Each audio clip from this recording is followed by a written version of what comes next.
Good morning, Odense. This is your daily news for Tuesday, September 9th, 2014, provided by students from the Danish Institute for Study Abroad, coming to you from Copenhagen. My name is Olivia Goff, and I'll be your host. This morning, my co-hosts are Corey in sports and Kate in weather. Thank you for joining me today. Football is back. We'll be talking about Week 1 in the NFL and the recent development in the Ray Rice controversy. And if you're planning to travel to Iceland this weekend, volcanic eruptions might impact your journey in unexpected ways. Additionally, the Weather Desk has some important updates regarding your local weather right here in Copenhagen. In global news, thousands of deaths have been reported in Liberia due to the exponential growth of the Ebola outbreak. Yesterday, the World Health Organization released an urgent warning in regards to the Ebola outbreak in Liberia. The Ebola virus is not only continuing to affect those in West Africa who have already been exposed to it, but also spreading exponentially. The current outbreak, the worst recorded in history in terms of number of reported cases and deaths, is centered around the countries of Sierra Leone, Guinea, and Liberia. The World Health Organization also released news that one of its own doctors working at a Sierra Leone government-run Ebola treatment center has contracted the virus and will be evacuated. 2 American missionary health workers have been treated for Ebola at the Emory University Hospital in Atlanta and have since been released. The hospital also released a statement that a third identified patient will be admitted to the hospital for treatment coming in from West Africa by air. Sierra Leone has over 1,200 reported cases and has approximately 500 deaths, but still not as ill-fated in comparison to Liberia, a country with a smaller population which has been hit with close to 2,000 reported cases and upwards of 1,000 deaths, according to World Health Organization reports. The organization recently released a statement on its website saying that, quote, the number of new cases is moving far faster than the capacity to manage them in Ebola-specific treatment centers, end quote. The Ebola virus, first recognized in 1976, causes high fevers, fatigue, and internal bleeding, with an extremely high fatality rate of 90%, still with no known cure. The organization estimates that a solution may cost upwards of $600 million and 20,000 individuals may be infected. After an emergency conference at the health organization's Geneva headquarters last week, experts stated that 2 potential vaccines for the virus could be accessible as soon as this November. With the start of the regular NFL season this week, some scandal off the field has come to our attention. Corey will be telling us a bit more on this update over in sports. It's a great time of the year for football fans. The NFL is back. An exciting Week 1 kicked off on Thursday with a big Seattle Seahawks win over the Green Bay Packers. The week concluded last night with Detroit over New York Giants and a late-in-the-game comeback for the Cardinals over San Diego. Baltimore's season is not off to such a great start. The Ravens were handed a surprising loss by the Cincinnati Bengals on Sunday, and it gets worse. As of Monday afternoon, star running back and offensive centerpiece Ray Rice has been let go by the team and suspended from the league indefinitely. Rice, who was originally served a 2-game suspension, followed his arrest last February for felony aggravated battery against his then fiancée, has been dealt further disciplinary action after yesterday's release by authorities of the video of evidence of the battery incident.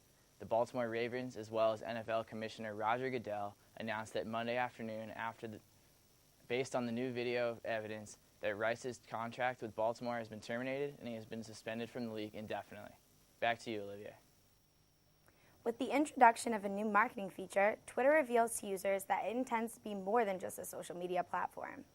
Twitter has begun testing out its newest marketing endeavor with the addition of a purchasing option.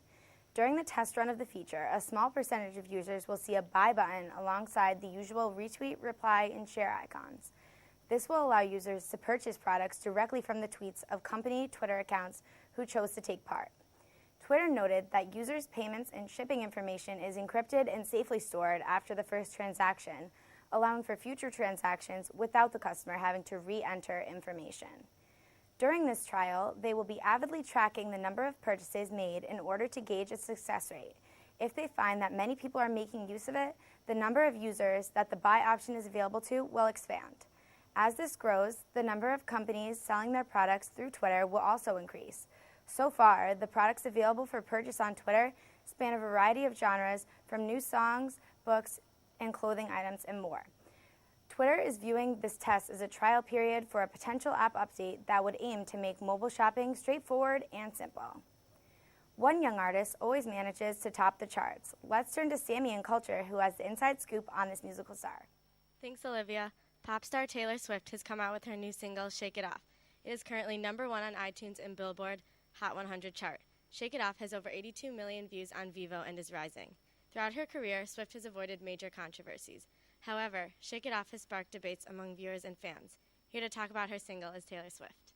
Hi, Sammy. Thank you for having me. Thank you for being here. How does it feel to have another #1 hit? It always feels great when people enjoy my music. I'm sure.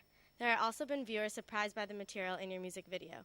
One Twitter user posted, perpetuating black stereotypes to the same demographic of white girls who hide their prejudice by proclaiming their love of the culture. What is your response to this? My intention for this video was to show a variety of talents. I showed myself struggling to perform at the same level as the professional dancers to spread the message that it's okay not to be perfect. My video was intended not to portray racism. I hope that my fans can appreciate the message I was trying to send. Thank you for sharing your thoughts. Good luck with your upcoming album. Thank you, Sammy. Over to Kate with the weather. Here in Copenhagen, we are experiencing an incoming cold front. Expect scattered showers throughout the day on both Tuesday and Wednesday, with temperatures plummeting to 12 degrees Celsius overnight. By Thursday, the sun will begin to emerge from behind the clouds as temperature rises into the low 20s. If you're planning a trip to Aarhus this weekend, pack your rain jacket as winds from southern Europe will push colder air up into Copenhagen and Aarhus. Internationally, early August brought minor eruptions coming from the Bardarbunga volcano. This activity prompted Iceland's meteorologist office to raise the threat level to code red. Many passengers were concerned that these weather changes would prevent flights traveling through Iceland, as happened in 2010. Fortunately, a few days later, these warnings were lowered to a level orange. Flight activity continued normally with one small exception. An Icelandair pilot traded altitude reports and safety instructions for a clever commentary on the volcanic action below. He decided to loop around the volcano so that travelers could take a second look. This surprising turn of events also hit social media when the official Icelandair Twitter account retweeted a picture taken by an amused passenger. Here's Olivia on an affordable car option for consumers looking for a new sporty model. Jaguar Land Rover, an automobile company based out of Great Britain, recently launched their brand new product. At 27,000 British pounds, the baby Jaguar XE is their cheapest car yet. They are attempting to compete with the more affordable sports cars of Audi, Mercedes, and BMW. This sports car is created as a fashionable but inexpensive option. Jaguar hopes to expand their customer base to a younger audience, including more females and families. It is designed to appear sporty and sleek and is also extremely fuel efficient due to its innovative construction. Aluminum makes up 75% of the car's body, which is more than any other car in this market. Jaguar is using recycled aluminum to reduce construction costs as well. This project is approximately a £2 billion investment for Jaguar. The creation of this baby Jaguar XE will utilize 2 new plants and create over 2,300 new jobs. Their Solihull and Wolverhampton plants have already hired 1,100 employees in the past few months, with an estimated 2,000 more throughout the coming year. This development allows Jaguar to help alleviate the world's growing unemployment rate. The Jaguar XE will be presented in the Paris Motor Show this October and available for purchase within the next year. From the Jack to the streets of Odense with Grace. Thanks, Olivia. This is Grace Mangigian reporting from Odense, and we're going to go hit the streets to see what the best Danish foods to try are. Let's see who we can find. My favorite Danish food is boller i kaj. And what's in it? Meatballs and a sauce with curry and rice. And would you eat that at a specific time of the year? No, in a weekday. Definitely flæskesteg. Beef with onions. Beef with onions. And do you eat it at a certain time of the year? Is it? Yes, of course, but I cannot see it on